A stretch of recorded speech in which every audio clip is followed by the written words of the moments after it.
Okey, seperti yang Hani cakap tadi, kita nak berbincang mengenai satu segmen yang bertajuk Benci Kusangka Sayang. Ya. Cantik tajuknya. Ya, betul. Jadi kita nak bercakaplah berkaitan juga dengan perkaitan dengan undang-undang sedikit dan dalam masa yang sama bercerita tentang keadaan semasa sekarang ini. Bagaimana agaknya keluarga anda, suami isteri, yang dahulunya mungkin suami isteri ni keluar bekerja, malam baru jumpa, kan? Hari ini hampir 24 jam bertemu mata. Kadang-kadang sampai macam tak nak pandang lah sebab apa? Bergaduh kadang-kadang kadang-kadang dia semakin rapat pun ya juga. Jadi kita nak berkongsi lebih lanjut lagi berkaitan dengan benci kusangka sayang ini bersama-sama dengan tetamu kita Tuan Fazluddin Muhammad Yusof, Peguam Syar'i, Peguam Belia dan juga Peguam Syar'i kita. Assalamualaikum. Waalaikumsalam warahmatullahi wabarakatuh. Ya, Tuan Faz apa khabar? Sihat Alhamdulillah makin sihat rasanya. Makin sihat. Aduh. Apa ni? Yalah, itulah hikmah bila kita tak pernah seumur hidup ini pertama kali saya rasanya penonton pun sama. Jadi selain kita dapat masa yang lama dengan keluarga, fizikal kita pun makin bertambah. Oh ya. Sihat. Tambah sihat. Tapi sedih juga bila tajuk hari ini ada juga yang mengalami masalah yang sama macam yang Hani cakap tadi kan. Jadi itulah ingatkan sayang punya benci. Itulah dia. Lain tajuk dia ini. Kalau kita dengar benci tapi sayang. Tapi ini benci disangka sayang. Itulah dia. Cakap mengenai perintah kawalan pergerakan, selalunya orang kata apabila kita sentiasa berada di rumah bersama dengan isteri, bersama dengan anak, kita mengharapkan hubungan kekeluargaan itu semakin baik. Ini pula sebaliknya, semakin tambah buruk. Daripada sayang jadi makin benci pula. Macam mana tu permulaan? Aduh, saya ni peguam. Bukannya pakar motivasi kan. Tapi ialah dalam keadaan begini saya nak kaitkan dengan kes-kes yang berlaku di mahkamah Keadaan ini satu keadaan yang tak pernah berlaku tetapi ialah ini semua adalah qada dan qadar Allah SWT. Jadi bila dalam keadaan begini dulunya sebagai contohlah macam saya bekerja kan, isteri saya pun bekerja, ada pasangan-pasangan penonton pun sama bekerja. Jadi waktu kita berjumpa dengan isteri kita ini adalah waktu bercuti macam Sabtu, Ahad ataupun waktu malam kan, siang kita bekerja. Jadi bila dah dalam keadaan sekarang ini, sebahagian pasangan mungkin 24 jam 7 hari mungkin ada timbul rasa kebosanan, mungkin nampak ada beberapa sikap yang tak selesa. Mungkin bila tengok TV, TV itu satu. Suami mungkin minat filem Hindustan, isteri dengan anak-anak minat filem Korea. Begitu tu dah muka ada sebarang kata perbezaan pendapat. Kalau bercinta dari mata turun ke hati. Tapi kalau dah bergaduh ni dari mulut sampai ke tangan. Jadi dalam keadaan begitulah tapi tak semualah sebab itu kalau kita lihat di peringkat mahkamah sendiri bila PKP ini telah diberi kelonggaran antara agensi yang dibenarkan untuk beroperasi adalah mahkamah walaupun mahkamah saya rasa belum semua beroperasi sepenuhnya tetapi telah disediakan satu SOP ataupun satu peraturan syarat-syarat kalau nak pergi mahkamah. Antara perkara yang diberi keutamaan kalau nak dengar kes ini adalah kes yang contohnya ada berlaku dia panggil domestic violence, keganasan rumah tangga. Kena ingat sepanjang tempoh PKP ni rupa-rupanya saya dimaklumkan dan dipahamkan ramai juga pasangan yang mengalami masalah dipanggil keganasan rumah tangga ni. Sampai peringkat ada yang kes polis. Kesian kepada abang-abang polis, dah lah dia nak jaga lalu lintas, nak jaga mengawal supaya tidak berlakunya penularan wabak COVID. Rupanya kena terpaksa pula pergi ke rumah-rumah untuk siasat untuk selamatkan pasangan masalah rumah tangga pula. Jadi ini ada kaitanlah sedikit dengan tajuk kita hari ini. Itulah ingatkan sayang. Ingatkan tempoh yang lama ni bolehlah romantik-romantik. Bolehlah kita memadu kasih dan asmara semula. Rupa-rupanya ada pula pasangan yang sebegitu. Itulah dipanggil qada dan qadar kan. Ujian seseorang tu beza kan. Betul. Ujian saya lain, ujian Hani lain, ujian ujian Munawar lain. Munawar dah kahwin ke belum? Belum kahwin lagi. Oh. So dia tak melalui lah ujian pasangan berumah tangga tu. Tapi mungkin ada dalam kalangan kita ni semua, kalau sebelum ini adalah orang kata bila walaupun tak berkahwin, ada yang bertunang ke, dapatlah juga jumpa sekali-sekala je tak. Tapi sekarang ni memang susah sikit. Tapi bila dah ada bersyarat, dia mengambil kesempatan itu untuk bertemu dengan kekasih lama. Contohnya. Ni macam mana ni? Sebab itu waktu awal-awal PKP ataupun tempoh PKP sampai yang keempat kan, sebelum ianya dibatalkan, viral lah di media sosial kata yalah bila suami ataupun ketua rumah tangga ni pergi seorang-seorang, hanya dibenarkan seorang je kan pergi membeli barangan di kedai, maka timbullah jenaka lah kata, itu betul ke keluar pergi kedai? Dah lama kan, rupanya pergi ke tempat lain. Apatah lagi sekarang bila diberi kelonggaran boleh keluar berdua kan, ataupun boleh pergi ramai ke pasar kan. Jadi itu pun boleh menimbulkan kecurigaan lah kepada pasangan-pasangan yang ingin mengambil kesempatan ataupun pasangan yang tak setia kepada pasangan kan. Jadi dalam hal begini Hani dan juga Munawar dan juga penonton bila kes di mahkamah ni kan, banyak dibawa ni ke mahkamah ni apabila sampai peringkat dah tidak ada lagi mawaddah, rahmah dan sakinah, tak ada lagi kasih sayang sebenarnya. Antara puncanya adalah kerana hilang kepercayaan, kesetiaan. Mungkin pasangan kita tu telah mengguris hati kita dengan mengata dia membuat hubungan dengan orang yang lain kan. Dia berbeza kalau hubungan tu dia buat, dia kata yang abang ni sebenarnya sepanjang PKP 4 minggu ni abang jatuh hati pula dengan tukang jual sayur. Ayuh. Tiba-tiba kan. Tiba-tiba kan. Tapi abang serius ni, abang nak kahwin lagi, abang akan mohon ke mahkamah. Itu tak apa. Walaupun pastinya isteri akan meloncat. Tetapi dia bertuah terang. Dia buat permohonan ke mahkamah. Ini yang sembunyi-sembunyi ni, yang ni kan. Munawar jangan buat begitu. Jangan Munawar ya. Cuma ada juga kes-kes yang timbul ialah tiba-tiba je waktu PKP tu mulalah dapat tahu rupa-rupanya kan satu, rupanya dua. Dua tapi yang tiga. Itulah dia. Jadi boleh kata bila nak bergila-gila dah tak boleh. Dulu sebelum ni bagi alasan pergi ada business trip lah, pergi ada hal lah, ada kerja lah. Sekarang ni tak ada alasan dah nak pergi mana tu bang. Soalan Hani ni tajam sungguh. Yalah begitulah keadaannya. Ditambah kalau seminggu boleh lagi ni. Berminggu-minggu kan. Apatah lagi kalau isteri yang lain tu bukan dalam daerah yang sama. Negeri yang berjauhan kan, nak tak buat boleh permohonan kan. Apatah lagi ada juga yang belum ada sijil nikah yang sah dalam negara. Mungkin dia nikah di luar negara kan.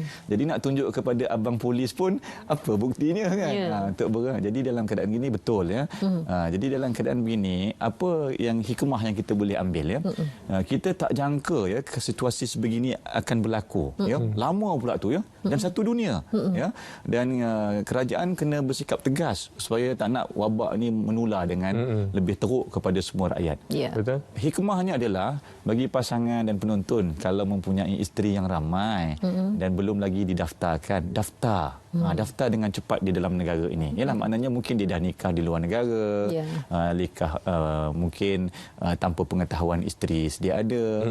Yang penting daftar di mahkamah, dapat disahkan, kemudian daftar dengan jabatan-jabatan agama Islam yang berkaitan di setiap negeri, dapatkan sijil nikah. Manalah tahu selepas habis wabak Covid ni, na'udzubillah ya, tapi mungkin akan datang 4, 5, 6 tahun lagi ke, ada keadaan yang seumpama begini. Maka ada sijil nikah yang sah, boleh dijadikan alasan untuk membuat permohonan pergerakan merentas daerah atau negeri kan. Itu antara kebaikan kan, kita lihat daripada sudut itulah. Cuma dari segi tajuk kita hari ini itulah, ingatkan sayang tak saya seorang. Abang ni rupanya telah membahagikan kasih sayang ya. Tak sangkalah dulu di awal bercinta segala-galanya abang curahkan kepada saya. Bila dah wujud PKP ni baru saya tahu rupanya dalam diam abang buat cerita. Itulah dia abang. Macam saya sendiri kan. Saya tak ada pengalaman. Saya orang bujang, tak kahwin lagi. Tadi. Bukan. Saya bujang lagi. Jadi saya ambil kesempatan dengan tajuk ni, saya muat naik naik di laman sosial saya. Ramai yang bertanya dekat sini, nak ajukan pertanyaan kepada tuan ni. Apa dia? Antaranya soalan dia, bagaimana pula dengan situasi si isteri mengadu suami asyik leka bermain dengan telefon sepanjang PKP ni.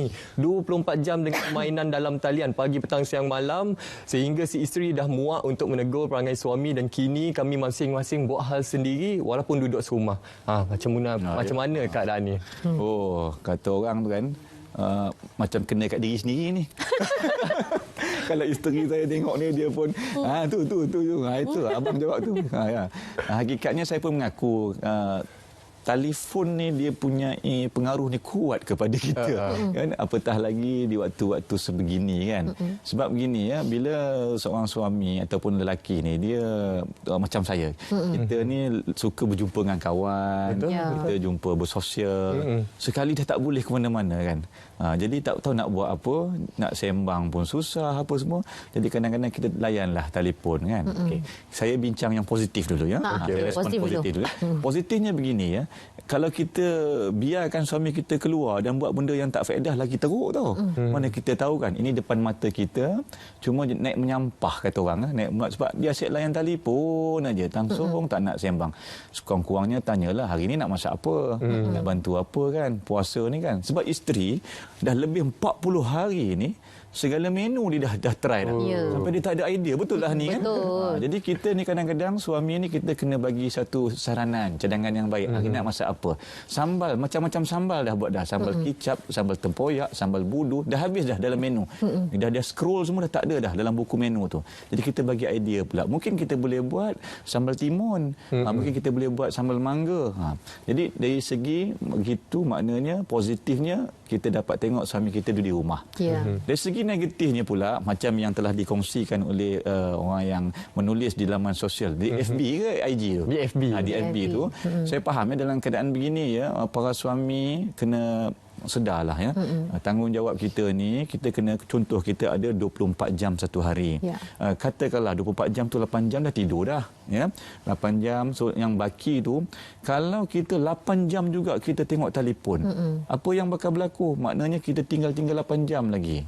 Ya, 8 jam lagi baki tu pula mungkin kita nak solat, kita nak buat kerja-kerja lain. Jadi bila masa kita nak berbual dengan isteri?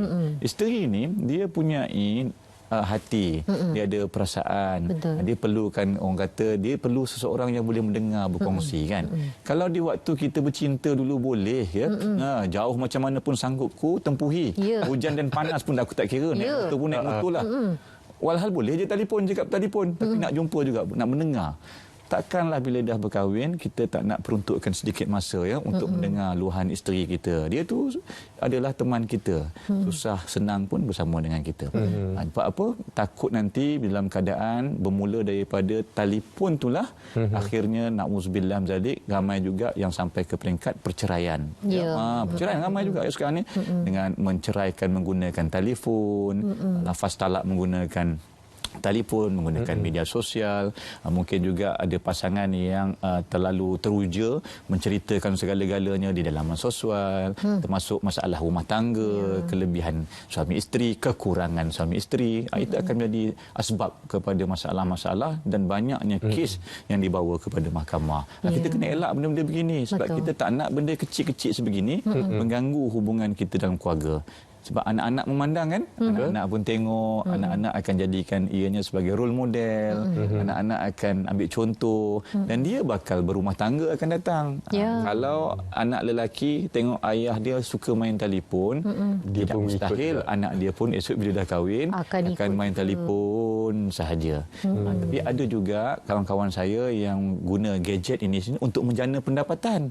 Itu pun kita kena lihat daripada sudut positif. Jadi maknanya isteri ini mungkin dia kena fahamlah, kalau suami itu gunakan telefon untuk menjana pendapatan, untuk kerja dia, tak apalah. Tapi takkan 24 jam di depan telefon, kan? Betul. Setuju tu. Dan cerita pasal luahan perasaan tadi, kan, Tuan. Contohlah macam si isteri, suami pun terbuka hari ini. Ada yang nak kalau betul, okey, lepas ni nak dengarlah apa luahan daripada isteri. Seperti mana saran daripada Tuan tadi. Jadi dia pun okey, yang you okey ke? Dia kata, I tak okey. Dia nak luah perasaan ni. Okey. Sebenarnya dia cakap sebenarnya nak bagi tahu baguslah abang selalu main game semua tu ni, tapi masalahnya sekarang ni TV ni kita selalu berebut bang. Apa kata abang beli TV yang baru, saya satu, abang satu, anak-anak. Contoh. Suami pun berang, dia cakap lah dengan kerja pun tak ada. Sekarang kan musim PKP, ada yang pekerjaan terjejas. Jadi perkara-perkara ini semuanya banyak yang sensitif dalam satu rumah tu. Jadi dalam perihal seperti ini, macam mana kita nak buat terutama sekali bagi mereka yang kadang-kadang lelaki ni kalau bila dia nak mengelak, dia kata baik aku tidur je, dia tidur je sepanjang hari. Bulan Ramadan dia tidur saja. Ni Hani dan juga Munawar dan penonton semua ya. Alhamdulillah ya, sepanjang PKP ini dan kebetulan ya, saya diberi peluang untuk menziarahi banyak juga tempat di sekitar Lembah Kelang ni, rumah-rumah orang yang kurang berkemampuan, ya, baik dari segi rumah PPRT, rumah-rumah ialah orang-orang yang tidak berkemampuan ni. Jadi betul lah kata ada setengah ya tempat tu kan, rumah dia taklah besar sangat ya. Kata kalau dalam, saya ingat dalam 800 kaki persegi gitu je kan. Tapi Allah murahkan rezeki keluarga ni dengan anak yang ramai. Anak yang ramai ya. Satu tempat tu saya pergi ada 13 orang anak. Jarang ya zaman sekarang ni. Kalau zaman dulu-dulu atau perkara biasa. Biasalah kan. Ataupun kalau belah-belah kampung ni di dalam bandar ya, pinggiran bandar ya. 13 orang anak, suami, isteri, jadi 15 dengan bilik yang kecil yang Allah bagi murah rezeki. Jadi dalam keadaan begini ya, kadang-kadang bila dah TV-nya hanya satu, anak-anak kecil dengan bising apa semua tak boleh keluar. Jadi kadang-kadang menimbulkan masalah dan juga mungkin ada setengah tu menimbulkan tekanan emosi dan juga perasaan serta ada yang sampai ke peringkat sakit mental. Na'udzubillah min zalik ya. Jadi ini antara perkara yang dipikirkan oleh pihak kerajaan saya rasa bila melonggarkan PKP ini supaya boleh keluar itu termasuk bukan ke kedai saja. Saya dipahamkan boleh juga ke pusat-pusat riadah macam taman, tapi kena jaga kan, jaga social distancing apa semua kan. Jadi peluang ini perlu diambil sebenarnya. Ianya bukan saja lihat dari segi sudut undang-undang, tapi menyebabkan sebab punca pada masalah kesihatan ni, antara punca kenapa banyak juga kes yang berlaku di dalam mahkamah seperti berlakunya tadilah keganasan rumah tangga ya. Anak-anak bising ramai. Isteri pula begini. Lepas tu kerja tengah tak ada ya, kerja tak ada ataupun baru dibuang kerja. Mungkin bantuan yang telah kerajaan beri itu dah habis digunakan Jadi dia macam tertekan sebagainya sampailah ke peringkat mungkin dia tak boleh kawal emosi, maka berlakulah orang kata menampar isteri ke, pukul anak-anak dan sebagainya. Sebab itu bila kes dibawa ke mahkamah, hakim dia akan dengar version ataupun kedua-dua pihak punya. Dia tak akan dengar satu pihak saja. Walaupun satu pihak kata saya ada bawa report polis, saya ada bawa laporan perubatan mengatakan bahawa saya telah dicederakan oleh suami saya pada sekian tarikh, sekian waktu. Sampai lebam-lebam saya ada muka. Biasanya hakim akan tanya juga, ni awak nak jawab macam mana ni? Kenapa awak pukul isteri awak begini? Biasanya kita akan bagi ruang juga kepada pihak suami ya, suami untuk menerangkan. Cuma akhirnya kata putus itu akan diserahkan kepada budi bicara hakim lah. Sebab kalau dalam keadaan biasanya kalau sekala pada saya ada lagi elemen ataupun boleh memaafkan, bertaubat sebenarnya. Tapi kalau dah tiap-tiap hari ataupun dah biasa sangat, memang suami ni suka mencedera ataupun suka memukul isteri kan, itu dah menjadi sifat tabi'i. Jadi memang eloklah dipisahkan ya, supaya untuk menjaga masalah isteri tadi, anak-anak, supaya jangan ada mudarat yang berterusan. Ya, itulah antara perkara yang saya boleh kongsilah kepada penonton ya. Kalau lagi ada soalan-soalan lain bolehlah. Boleh, banyak lagi soalan juga. Macam kita lihat kan sepanjang PKP ni, Tuan tadi cakap terdapat peningkatan mengenai aduan kes berkaitan rumah tangga. Jadi daripada kita mencari asyik mengadu masalah, mengadu domba apa semua, lebih baik kita mencari inisiatif ataupun solusi dalam hal ini. Mungkin Tuan boleh terangkan kepada penonton apa antara peranan suami isteri ini untuk mereka mengekalkan kesejahteraan ataupun keharmonian rumah tangga tu. Iyalah, kata orang ya, berat mata memandang, berat lagi mata bahu yang memikul. Kata lagi, cakap orang mudahlah kalau dia sendiri yang menanggung macam mana. Tapi kita ambil sudut positif ya. Yang mana yang Munawar sarankan tadi ya. Antara kaedahnya yang saya boleh kongsikanlah ya, apabila dalam keadaan begini kan, senario di mana kita tak boleh keluar, tak boleh buat apa-apa, pendapatan kurang, permintaan keluarga makin meninggi ya. Jangan anggap bila duduk di rumah ni tak buat apa-apa, kos kehidupan tu semakin kurang tu. Rupanya kos kehidupan kita dalam keluarga tu makin meningkat. Anak-anak sentiasa lapar, asyik nak makan aja sebab dia tak tahu nak buat apa. Tengok TV dah puas dah, dia dah main, dah bising semua, dia pun dah puas. Akhirnya dia akan mengulang ke dapur saja. Sebab itu berlaku kepada saya. Kejap-kejap saya mengulang ke dapur, kejap-kejap saya mengulang ke peti ais. Sampai saya tak tahu nak makan apa dan penyudahnya akhirnya langsung makanan pun tak ada. Sebab apa? Semuanya saya makan. Lepas tu carilah alasan nak keluar je kan. Jadi nak beli barang makanan.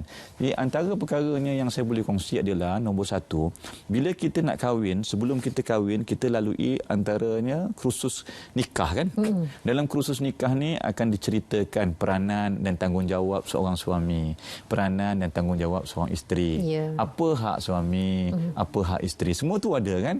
Jadi dalam keadaan begini, antara yang pertamanya yang saya lihat, antara yang menjadi punca sebab apabila berlakunya salah faham adalah kita ni kurang memahami pasangan kita di waktu senang, di waktu susah, di waktu bercuti, di waktu boleh bekerja, di waktu tak ada apa-apa, di waktu banyak tekanan. Tapi memang susah sebenarnya untuk kita faham. Sebab dalam keadaan PKP ni benda baru. Situasi wabak COVID ni kita tak pernah lalui.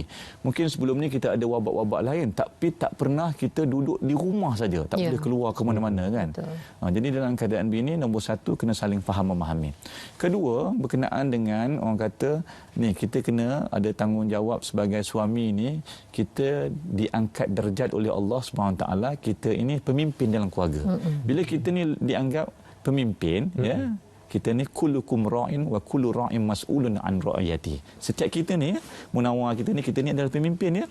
Apatah lagi Allah kata ar-rijal qawwamuna 'alan nisa. Lelaki itu lebih kuat, lebih matang, lebih bertanggungjawab daripada perempuan ya. Jadi bila kita jadi suami ni, kita kena ingat balik, kena ingat sabar. Memang isteri ni dia dianugerahkan oleh Allah SWT macam Hani, macam isteri saya. Dia nak menunjukkan yang dia tu nak diberi perhatian sebagainya, kadang-kadang dia inilah sikit, membebel lah sikit. Kan anugerah tu. Anugerah. Kelebihan kan. Dia nak menceriakan keadaan kan. Kalau sunyi aja, bini aku ni okey ke kan. Diam je kan, tak sihat ke kan. Jadi dalam keadaan begini, ianya kita kena, orang kata, kita kena anggap sebab kita ni pemimpin, kita kena sabarnya lebih. Kita kena ada perancangan dari segi pembelanjaan. Kita kena fikir apa pengisian. Saya suka setengah-setengah netizen yang bagus, dia kongsikan aktiviti dia sehari. Ada je ditayangkan di dalam TV sebagai contohnya. Ada waktu bersukan bersama-sama dalam rumah. Macam-macam lah aktiviti caranya. Ada waktu mengaji, ada waktu bersama-sama membaca, ada waktu sama buat aktiviti semua dalam rumah. Sampai ada anak tu dia mengecat dinding. Ayah dia dah tepuk dahi dah. Dia catnya macam-macam kan. Jadi kena ada aktiviti. Maknanya kita sebagai pemimpin, macam yang pemimpin kita sekarang ni, dia ada satu plan. Ya. Kalau kita boleh rancang dengan elok pengisian untuk keluarga kita, insya-Allah ya. Bila kita rancang, okey, hari ini kita nak buat apa, hari ini nak buat apa, jam ni nak buat apa. Bila ada peran, ada plan, ada perancangan, maka kita akan tidak mudah bosan. Maknanya itu tanggungjawab kita sebagai suami. Isteri pula ya, saya nak kongsikan sedikit dan mungkin saya pun nak, orang kata, menasihati isteri-isteri ya. Banyak juga kes yang berlaku di mahkamah apabila suami ini hilang sabar. Puncanya kerana antaranya anugerah isteri tadi. Anugerah isteri tadi, iaitu isteri yang diberi kepakaran dan juga semenjak lahir lagi, seorang isteri, seorang wanita itu diberikan kepakaran untuk berkata-kata kan, untuk menceriakan keadaan. Jadi cuma kena ingat, suami ni ada sabarnya juga. Suami kita tu bukannya robot, suami kita tu bukannya dinding. Suami kita tu ada hati, ada perasaan, ada tahap-tahap sabar sabarnya. Mungkin kadang-kadang kita terlebih sangat ya. Terlebih sangat itu yang menyebabkan punca dalam setengah-setengah keadaan ya menawar ya, dan penonton semua ada suami yang mungkin dia mencederakan isteri, ada suami yang terus keluar dan juga mungkin dia mencarikan dipanggil entertainment, keseronokan tu di luar. Itulah berlakunya dia jumpa pula kakak yang jual nasi lemak tu. Pandai dia melayan, dia lah pandai masak sedap, pandai melayan ambil hati kan. Dia dah jatuh hati pula dengan si penjual nasi lemak dan sebagainya. Jadi ini perkara yang perlu dipahami oleh isteri. Maknanya kena ada saling timbang rasa, saling faham memahami, dan kena tahu kita punya fungsi, tanggungjawab sebagai pemimpin, orang yang dipimpin, kena ada perancangan dalam tempoh PKP ni, barulah orang kata kita dapat mengurangkan ya masalah-masalah keganasan rumah tangga, masalah-masalah perceraian. Ya. Saya risau sangat. Saya risau nanti bila mahkamah dibuka macam orang berebut-rebut nak ke pasaraya. Saya risau sangat ya. Saya rasa bukan saya saja, semua maknanya pihak mahkamah sendiri, hakim, peguam-peguam, kemudian kerajaan sendiri, kita pun risau. Takut nanti bila kita buka je kaunter mahkamah, orang mendaftar untuk cerai, untuk fasah, untuk lafaz cerai macam mana? Panjang, beratur pula. Itu kita risau kan. Diingatkan dalam PKP ni semuanya cantik, manis, damai, indah-indah saja kan. Tapi itulah ya, ujian setiap orang ya. Ya, oleh itu pokoknya ialah sama-sama kita tolak ansur dan ingat suami itu bukan robot, bukan dinding. Kita kena faham juga dia punya tahap kesabaran sendiri. Tapi saya suka kata hikmah yang ada di kongsi tadi tu. Dia kata isteri ni dia macam umpama jantung. Kalau hatinya tak dijaga, makanya macam dia akan kurang, dia tidak lagi berdegup, maka matilah sesebuah institusi keluarga itu. Wah. Cantik. Saya sukalah. Sukalah, betul. Sebab pada saya tunjang dan tonggak sebuah keluarga tu isteri tau. Bukan saya nak memuji sangat isteri saya kan. Saya pun banyak juga kelemahannya kan. Tetapi saya lihat dalam banyak-banyak kes isteri ya.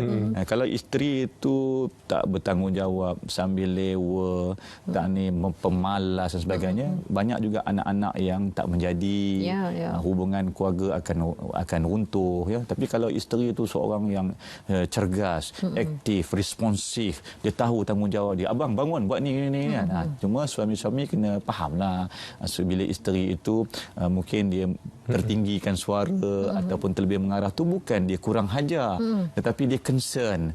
Dia nak perjalanan institusi keluarga dia tu cantik, tersusun. Ya, seumpama dia menyusun rak-rak bunga ni, dia nak semuanya cantik, semuanya tersusun. Ya, Munawar ya, ingat Munawar ya. Ingat insya-Allah saya ditakdirkan dapat isteri yang anugerahnya pandai berkata-kata dan berpuitis, jangan cepat melatah dan jangan cepat mencat. Saya terima semua nasihat daripada orang yang berpengalaman dalam rumah tangga ni. Ingat, bila dengar je bakal isi itu membebel sikit, Tuan Faizal kata anugerah Allah. Anugerah Allah. Nampaknya tu. Okey, baik. Jadi itu dia perkongsian kita untuk hari ini. Benci, kusangka sayang. Tapi kita nak lebih lagi rapat lepas ni. Benci tapi rindu kita nak ubahnya tu lah. Benci tapi rindu. Macam tu lah. Okey, jadi tu kan memang menarik sangat. Kan? Boleh nanti kita kupas tajuk ni pula. Boleh? Okey. Kita ucapkan terima kasih kepada Tuan Fazrudin Muhammad Yusof, Peguam Syar'i kita, Peguam Bela dan juga Peguam Cara bersama kita pada waktu ini, berkongsi pandangan yang pelbagai, terutama sekali dalam kita nak merapatkan lagi hubungan kekeluargaan kita di rumah masing-masing. Jadi ikutlah mana-mana yang nasihat yang boleh kita lakukan kat rumah ya. Ya betul.